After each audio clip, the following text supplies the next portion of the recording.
All right, Shalom. First and foremost, I would like to give all praises, honor, and glory unto Yahweh, Bahasham, Yahweh Shai, Bahasham, Chakodash. Double honors to our elders and apostles of great meals, and I do it well. And salutations and blessings to you, Akim, that pushing this word with truth, sincerity, and charity, and risk your lives to do so. And today I want to get into this quick lesson. I'm going to title it, We Want Out. All right, we want out. And I'm speaking of this kingdom, man. We want out of this kingdom. All right, because this world is just off, man. This world is wicked. All right, and we understand that us being the hopeful elect, trusting in Yahweh Shemal Shai, having the spirit of the Lord upon us, because this world does not have the spirit of the Lord, man. This world has the spirit of Satan, the spirit of opposition of righteousness. When we want righteousness, we promote righteousness, man. And we want to be righteous every single day. Want to be perfect, serving Yahweh Shemal Shai and keeping these laws, statutes, and commandments, man. Okay, but here inside this kingdom is difficulties, especially in this kingdom. We're already in the flesh. Okay, and then being inside of this place, America, Babylon the Great, man. This place is fucking hell for us. Okay, you can't be for one, you can't even be a man here in this place. You can't even be a man here. You be a man, they say you got toxic masculinity. You be a ruler of your household. You walk a certain way, you carry yourself a certain way. You don't just deal with any old woman, okay, or whatever. You're looked at as a bad guy. You're looked at as being toxic. Okay, this place is just wicked, man. We want out of it. All right, we don't want to be a part of this place. And we don't want to live here another second. That's why it says that the prophets love not their lives unto death. This place isn't for us. All right, so we don't care about being here, man. We want out of this place. I like the rest of our people who love the wickedness of this world, man. They love the BS of this place, especially the women, right? Because they get all the privileges of this world. But this is Job 9:24. It says, the earth is given into the hand of the wicked. And the wicked is Esau Edom, the self-proclaimed white man, all right, who is a devil according to the Bible. And that's pursuing to Malachi 1:4, who says Esau is the border of wickedness. He is the wicked. And he is the one that's ruling the planet Earth right now, which the rest of this verse proves it. It says he covered the faces of the judges thereof. Who is the only people who covered the faces of the judges? The gods, the rulers of this reality. Okay, the Israelites, the Most High, the angels, his son, Yahweh Shai. Who did that? It was the Asians. It was the Arabs. It was a self-proclaimed white man, Esau Edom. And the Renaissance period went around, a whitewashing everything, put his face up, put his image up. Lies sprung throughout the planet Earth, man. And as it says in the Maccabees, evils were multiplied when these people rose up into power. All right, starting with Alexander the Great, who was an Edomite, man. And ever since, these people have been just spreading wickedness throughout the planet Earth. Okay, especially in that Renaissance period. All right, you got nothing but lies. Jesus Christ, which is not the name of our Lord Yahweh Shai. That's not what he looks like, a so-called white man. That's a lie. That's death. It says, if not, where and who is he? And we know who he is. He is a self-proclaimed white man. He has been revealed through the spirit and power of Yahweh Shemal Shai. But point being, this world is wicked, man. This world is off. And we want no parts of it. Can't get no peace in this place, man. No rest. You wake up, you gotta fucking go to work, man. Okay, even on your off days, you gotta work, doing something else. Okay, doing a work around the house.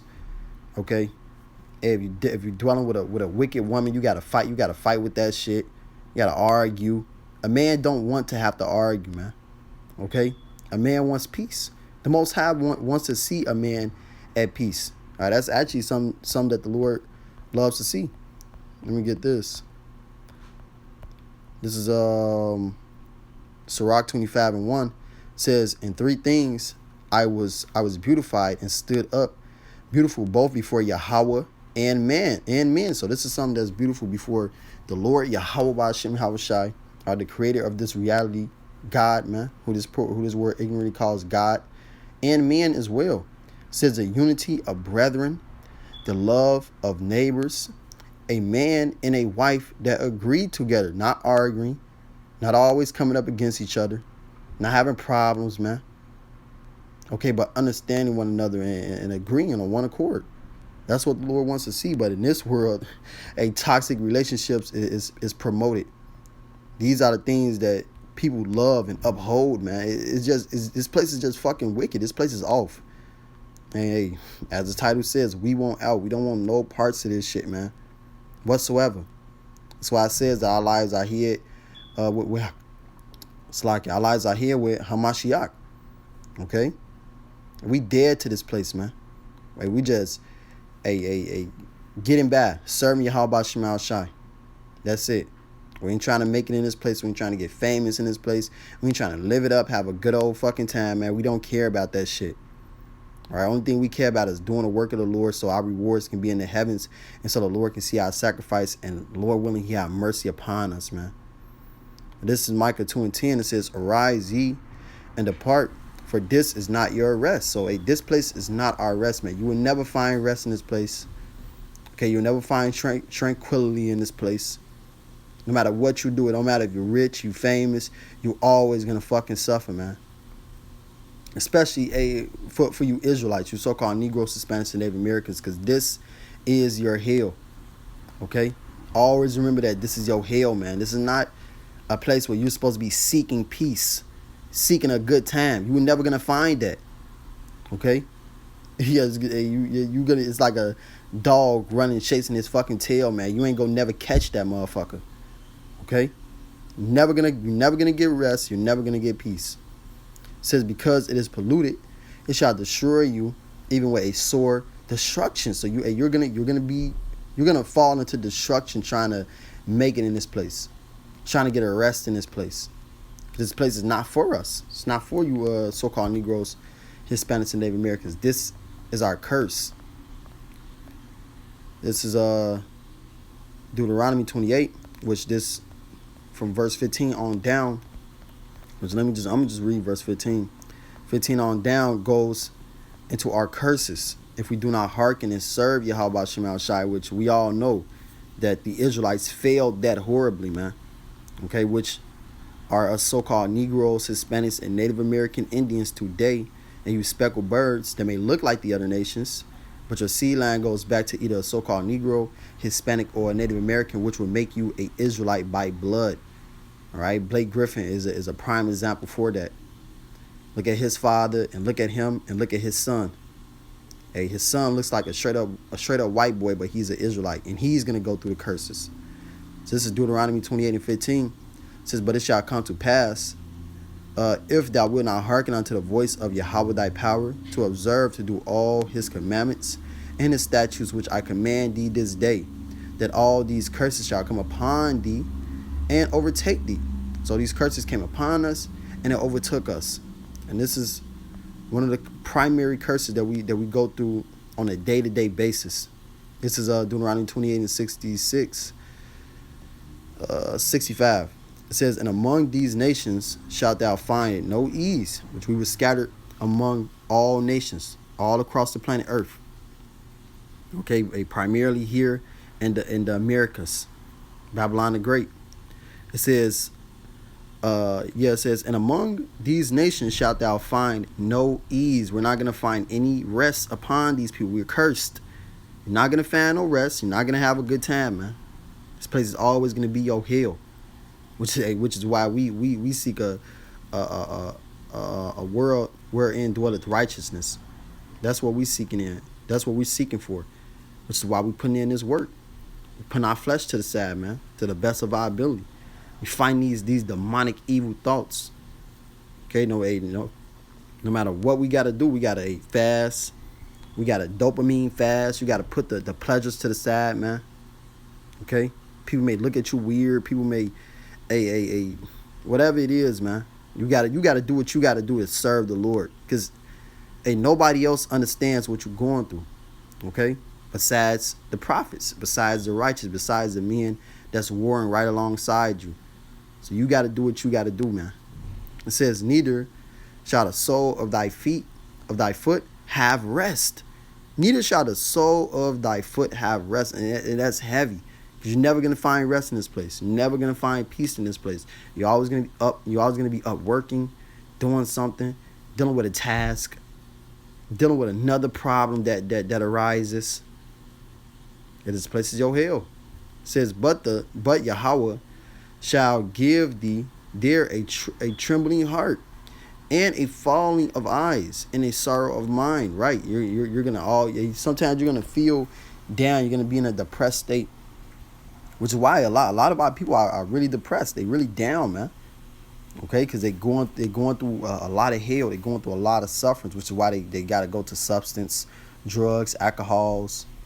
You know, because this place is really set up for us to always be in a down mindset, a suffering state of mind, because you can't get any rest, you can't get any peace. You always up working. It says, and thy life shall hang in doubt before thee. Yeah, you go outside, man, you could potentially die.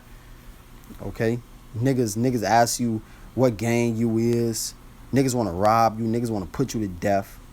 Okay, and this is what you around every single day, non-stop, man. Nothing but robbers, killers, murderers, you know, finessers, man.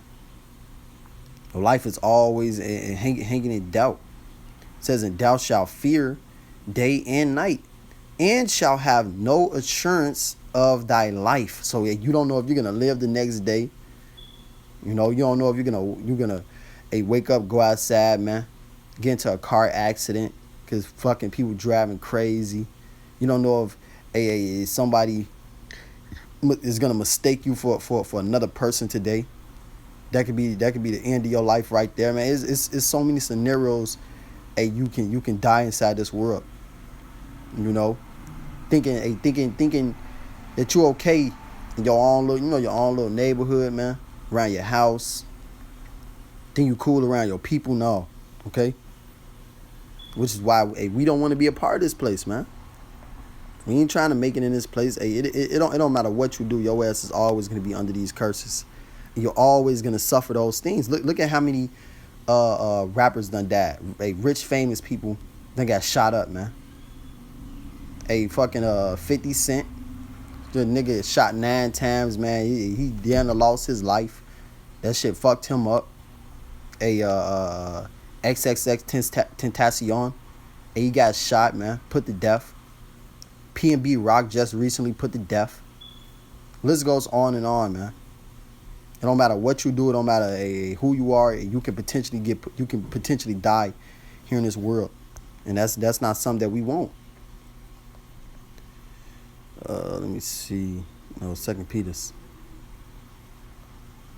3 and verse 13 says, nevertheless, we, according to his promise, look for new heavens and a new earth wherein dwelleth righteousness, because this is what's promised to us. A new heaven and a new earth. This place passing away. This place being destroyed. That's what we yearn for. That's what that's what we think about every single day. When is the Lord going to come back and destroy this place? Okay?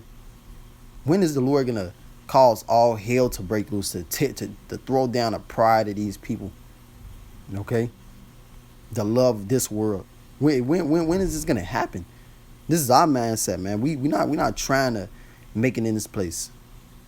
Trying to live it up inside this place, because and we don't want no parts of this shit. This place is wicked. This place is evil. This shit is off, man. And this place is vexing. This is 2 Peter 2 and 6. It says, in turning the cities of Sodom and Gomorrah into ashes, condemn them by an overthrow, making them an example unto those that after should live ungodly. Right? And those cities was turned into ashes by way of fire and brimstone coming from the sky, coming from Yahweh Shemal Shai. Okay, and destroying that land.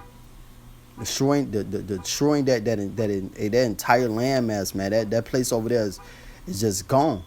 Okay, just ashes still to this day. You know, go over there, pick up soil. The soil was purple, man, from the chariot fire that was rained down upon it. Okay, from Yahweh Shema Shai, share his so-called UFOs. Okay, they burnt that place up, man. And that same thing is coming in these times. Okay, Yahweh Shai likened these times to the time of Lot, to the time of Noah, time of Sodom and Gomorrah, the time of Noah when he was reigning on the earth, and what when he was on the planet Earth, and what was going on at that time? Nothing but wickedness, man. Okay, the thoughts of men was continually evil, and you can't tell me this shit ain't going on today. Look around, you got a grown man want to lie in a bed with another fucking grown man. Want to chop off his rod and say that he's a fucking woman. You got to be, man, you got to be out of your fucking mind to want to be a part of this shit, man. You know? This shit is bugged out. It's just wicked. It's just off, man. It says that all the foundation of the earth are out of course. We don't want to be a part of this shit. This is fucking freak show. All right? It says, verse 7. Yeah, it says, and this is the example for those that live that way. All right, ashes. That's what you're gonna inherit is ashes, man. Want to be a part of this place. It says, and delivered just Lot, vexed with the filthy conversation of the wicked. So the Lord's gonna deliver the just, those who are vexed with this place, those who are sick of being a part of sick of being around these wicked, evil people, seeing the things these people do. The ones who are speaking out against it, the ones who are sighing and crying, which, hey, Lord, when I get that, man, you know, because that's a spirit of the righteous. Those are the ones that the Lord is gonna save. Those who are sighing and crying, not those who saying, "Oh, it's okay, as long as they don't bother me, as long as they ain't around me." They ain't what the Lord want to hear. The Lord want to hear, "Hey, Baruch Shai Yahweh Shema Shai, destroy this place." Okay, lifting up curses on these motherfuckers. Okay, all that, man. This place off. This place is wicked. And for a man to just sit back and accept this shit, you through, man. It says, for that righteous man dwelling among them and seeing and hearing, vexed his righteous soul from day to day with their unlawful deeds. And these are the same exact things that we go through. You got people guys and women want to commit adultery all goddamn day. Okay, sneaky links. You know, these are things that's promoted in our generation. We got songs, a whole song called Sneaky Link, man. People fucking promoting this shit. Men and women dancing to this shit alike. And then they going to plot on the shit. And that shit put the spirit on them to want to go and do that, man. A lot of this music is an influence. And these things are promoted and upheld. Millions and millions of views. Played on the radio all motherfucking day, man. This shit just bumping inside of your head to go kill, go commit adultery, go do drugs. And nobody sees a problem with it besides us. I'm going to end on this. Ezekiel 9:4. It says, and Yahweh said unto him, go through the midst of the city, through the midst of Jerusalem. And this is the Lord speaking to the angels. And set a mark, all right, the wa, upon the foreheads of the men that sigh and that cry for all the abominations that be done in the midst thereof, right? And that mark, all right, as I said, the wa is a mark of exemption from judgment. Okay, you're not partaking in the judgment that's gonna befall these people, which is gonna be all type of ways of death, man. The Lord got more than 1,000 ways to die, you know. So the Lord's gonna bring a great death upon these people, and the only ones that are going to escape that and those who sign a crown for all the abominations that be done in the midst thereof. These people worshiping idols, okay, want to bow down to JC, want to pray to a fucking rock, do all type of weird, wicked things, man. You know. But as it says, verse 5, and to the others he said in my hearing, go ye through the city and smite. Let not your eyes spare, neither have ye pity. So the Lord is not going to have pity upon any of these people whatsoever, man. Whatsoever. As it says in, let me see. I think it's 2nd Esdras, the 1st chapter. Yeah. Jacob's trouble is coming for you Israelites. 2nd Esdras 1, And these are those that forsake Yahweh Hashem Al Shai and choose another way. Whether in your mind, you're speaking it physically. But hey, this is 2 Esdras 1:25. It says, seeing ye have forsaken me, I will forsake you also. When you desire me to be gracious unto you, I shall have no mercy upon you. So the Lord is not going to have any mercy upon our people in that day. And a lot of people gonna know. A lot of people know that they Israelites, man. Men and women alike know that they Israelites, but they still do things that are against Yahweh Shema Shadi. They still don't fully believe in the Lord. Still reject the Lord. Still doing their own thing in the world, man. Having their own thoughts. Okay, not thinking with the ways of righteousness. And then when all hell breaks loose, they're gonna cry to the Lord. They're gonna think the Lord is gonna save them. He ain't gonna have no fucking mercy upon them, man, whatsoever. Your ass just gonna be out here. It's like a little baby in the woods. Your ass, you're gonna get that judgment. But it says, whensoever ye shall call upon me, I will not hear you, for ye have defiled your hands with blood, and your feet are swift to commit manslaughter. So the Lord ain't gonna have no mercy upon these people. These people are wicked, man. Ezekiel 9 and verse, I'm gonna read 5 again. It says, and to the others he said in my hearing, go ye after him through the city and smite, which means to kill. All right, you smite someone, you hit them, and then when the angel hit you, your ass is done. You getting put to death. It says, let not your eyes spare, neither have ye pity. Don't have no pity. Slay utterly old and young, both maids and little children and women. All right. Hey, people, you always want to say women and, oh, you don't touch her, don't do this, this, that. Hey, these bitches are fucking wicked, man. And they ass gonna die too. All right. And they're gonna die horribly, man. Men and women alike, but you women go through it. Your little children gonna go through it. You're gonna eat your little children in that day. And this is thus said the Bible. You don't believe it? Hey, watch it manifest. It says, but come not near any man upon who is the mark, the Tawah. Don't come upon these men. Don't put judgment upon them. And the Lord said, we're gonna laugh at famine, man. Okay, when death comes, it's not gonna touch us. As it says in roughly paraphrasing in Psalms the 91st chapter. All right, evil shall not befall us. It's not gonna come nigh our dwelling. The Lord is gonna have a covering over us. And that's if you trust in the Lord and you continue to do this work. It says, and began at my sanctuary, then they began at the ancient men, which were before the house. All right, a lot of these guys who know that they Israel, putting out false doctrine and saying all this, these lies and things like that. The Lord is gonna jack y'all ass up, man. And it's gonna start at the house of Israel. Okay, those who know that they Israelites. Okay, so these things are coming, man. But first and foremost, we want out of this place, and that's the mindset that the righteous must have. Okay, so I pray this lesson was edifying. I would like to give all praises, honor, and glory unto Yahweh, Bahashem, Yahweh Shai, Bahashem Chakodash. Double honors to our elders and apostles of Great Millstone that do it well. And salutations and blessings to you, Akim, that are pushing this word with truth, sincerity, and charity. Shalom, wa ababa ball.